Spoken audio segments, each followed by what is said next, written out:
Kailangan nating sariwain ang dahilan kung bakit mayroong simbang gabi ang Katolikong Pilipino.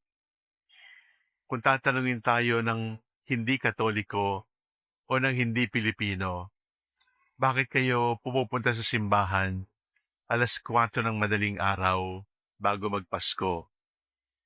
Di natin pwede basta sabihing basta.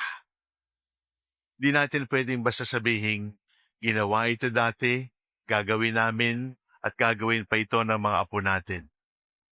Kailangang may dahilan.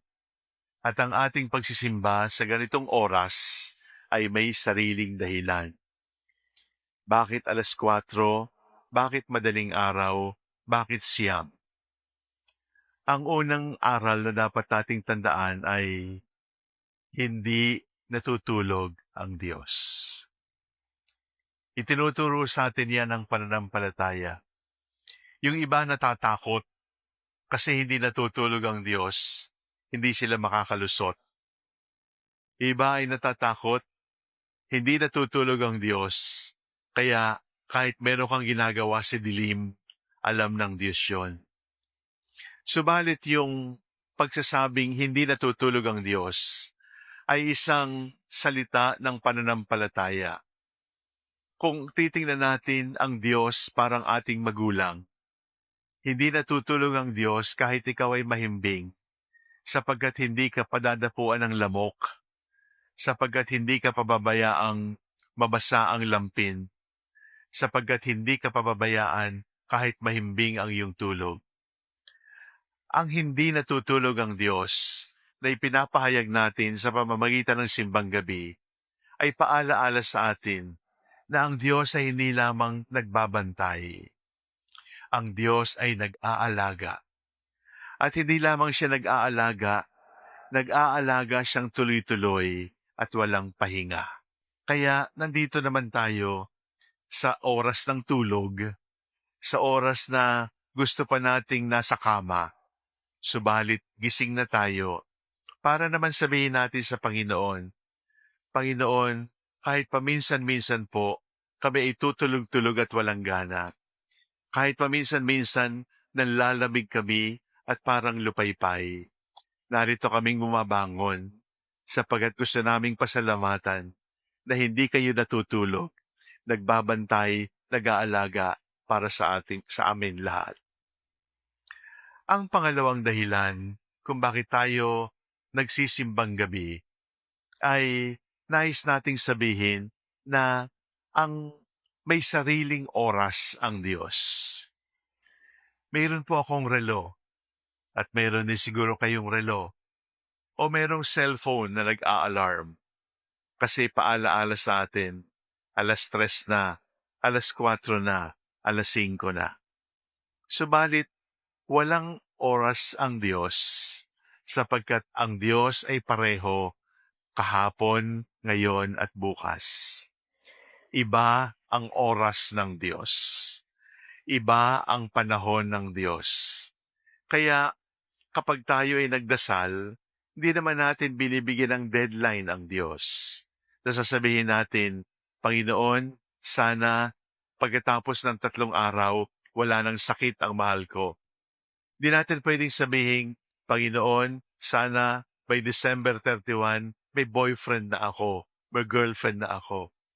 Hindi natin pwedeng sabihin ang mga petsyang ito, ang mga oras na ito, sapagkat ang oras ng Diyos ay iba sa oras ng tao.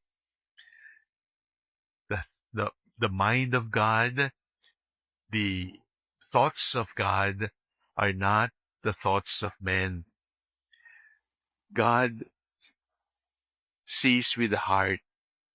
We may see with our eyes, but God sees differently. Iba ang oras ng Diyos. At ang pangatlo ay kailangan din nating sabihin, iba ang bilang ng Diyos. Nagbibilang tayo ng 1, 2, 3, 4, 5 hanggang 9. At nagbilang tayo simula ng December 1st hanggang December 25. Subalit iba ang bilang ng Diyos. At ang katunayan, na iba ang bilang ng Diyos ay ito, hindi binibilang ng Diyos kung ilang beses ka nagkasala. Hindi siya naglilista kung ilang beses ka nagtaksil. Hindi siya naglilista kung anong kasalanan ginawa mo, anong mabuting hindi mo ginawa, ang masama na ginawa mo kahit walang nakakaalam. Iba ang pagbibilang ng Diyos sapagkat sa simula't simula pa, ang bilang na ng Diyos ay infinite. Sa simula't simula pa, yung pinakamalayong bilang na kaya ng tao, trilyon o kwadrilyon, hindi pa rin ito ang bilang ng Diyos because God does not know arithmetic, because love is everlasting and the mercy of God is infinite. Iba ang bilang ng Diyos. At magbibilang tayo ng 9 days. Pero huwag nating panghawakan ang 9 days sapagkat baka ang biyayang ibibigay sa atin lampas sa nobina. Maaaring ibigay sa atin lampas sa 1 taon sapagkat ang panahon ng Diyos ang tamang panahon. Ang bilang ng Diyos ang tamang bilang at hindi natutulog ang Diyos, palaging nagmamahal, palaging nagbabantay.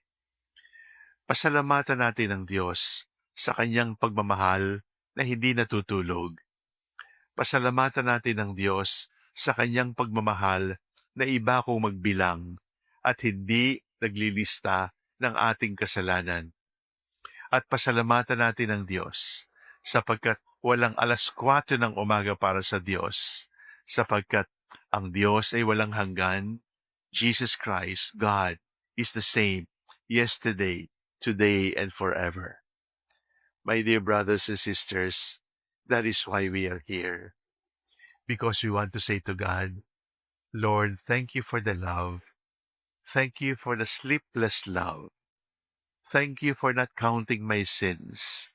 And thank you for showing me that your time is the best for me.